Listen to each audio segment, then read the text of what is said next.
Like a sugar-crazed child working their way to the bottom of a Halloween bag full of treats, A Plague Tale: Requiem is confident that the things which made the first game great will be even more delectable in ludicrous quantities. Oh, you liked massive swarms of rats? Well, how about we increase the number of them to this insane amount?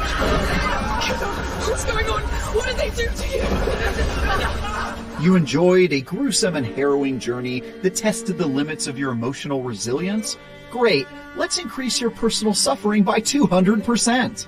This follow-up to one of my favorite action-adventure games of the previous console generation turns the dials up to 11 in practically every way, and overwhelmingly benefits from those escalations, despite sometimes being a bit heavy on the nihilism. With improved stealth action mechanics, a fantastic and deeply depressing story, and graphics that had me gawking, A Plague Tale: Requiem is an impressive glow-up that's easily worth the immense horrors it subjected me to.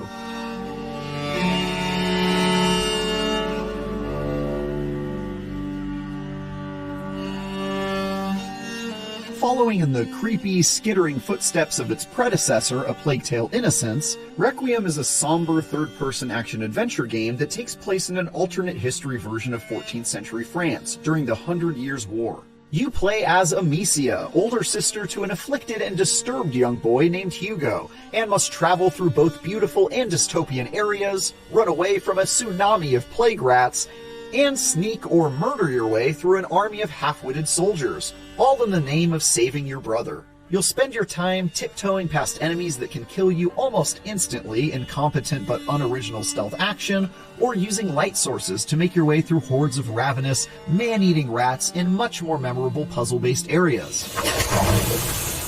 Alright, take a breath, let's go. The best sections, though, combine both of these elements and force you to contend with not only the terrifying flood of rats, but also soldiers dumb enough to try and kill you while surrounded by a problem you'd think they'd be a lot more concerned about. You bastards really seem to like me.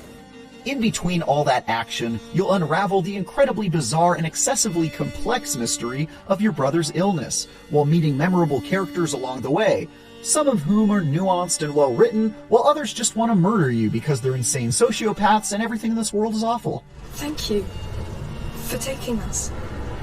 Thank God, no. I'm usually not so kind.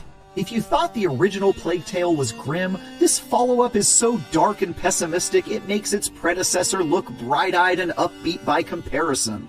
Even though Amicia, Hugo, and the companions they meet never seem to lose hope and form heartwarming bonds of camaraderie as the world collapses around them, it's still very exhausting to have your dreams crushed for 20 hours as you're continuously betrayed, maimed, forced to see the people you care about die, and subjected to horrors that would break a normal person in minutes.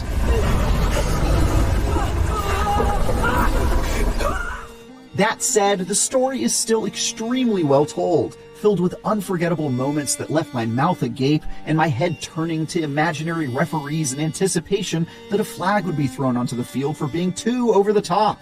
I also adored the resilient and ill-tempered Amicia and genuinely wanted to fight to defend her lovable brother Hugo like he was my own kin. The writing and performances are so strong all around that it's hard to not feel something, positive or negative, for the entire cast.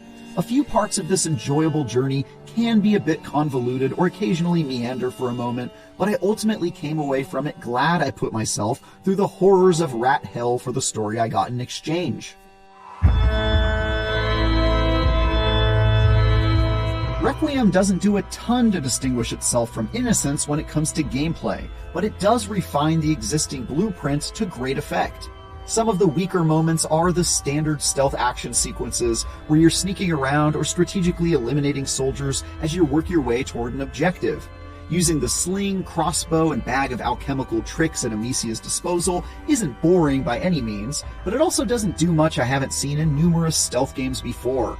You can distract enemies by throwing rocks, use fire to ignite dangerous items in the environment to take threats out, and sneak up on enemies to kill them, all standard fare for the genre. In fairness, there are some interesting ways you can use your alchemy bag to throw your enemies under the rat bus, like the extinguish powder that can put out fires, leaving nearby baddies open to getting mauled by thousands of tiny teeth. But most of these tricks aren't new to the series.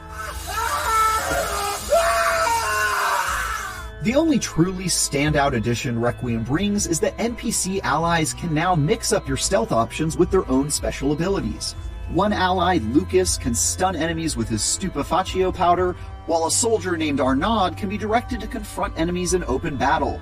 Whichever character happens to be with you at a given point in the story is likely to influence your strategy when approaching certain obstacles, and that does wonders in terms of keeping its otherwise pretty by-the-numbers stealth slightly more interesting. It's only when the glorious and absolutely horrifying rats come to play that Requiem really shines, and this sequel had me questioning everything I thought I knew about my red-eyed foes. In Innocence, the rats coated the floors and served as a creative game of the floor is lava, whereas in Requiem, they're a force of nature, capable of bursting through stone walls, piling on one another to reach tall surfaces, and even swallowing entire cities.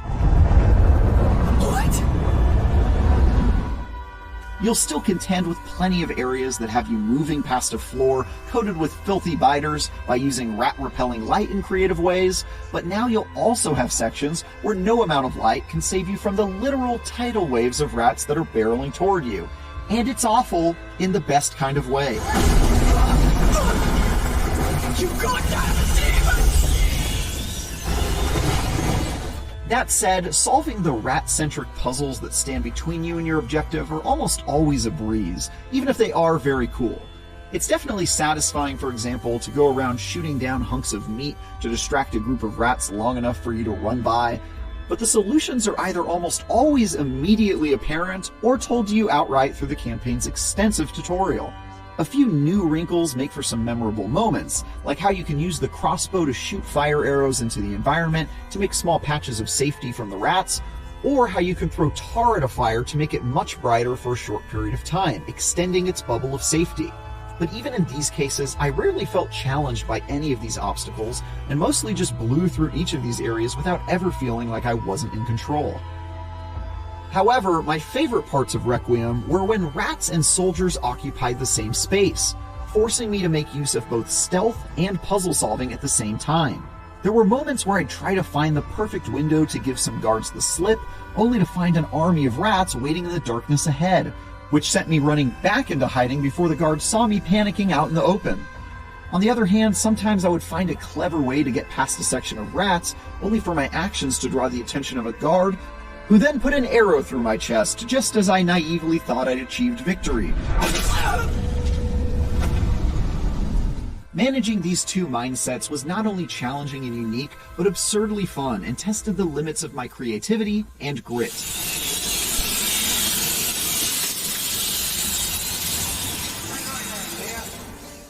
A Plague Tale Requiem is an impressive sequel to one of my favorite action-adventure games, upping the ante in almost every way. It doesn't do a ton to distinguish itself from its predecessor in terms of its actual gameplay mechanics, but with a depressing yet awesome story, fantastic graphics, and rat-filled moments that I'll never forget, this unique adventure very much deserves your attention. I certainly wish it were more ambitious with its stealth action sandbox, and took more risks than it does. But it's still a worthy follow-up that left me with some great memories and a few recurring nightmares.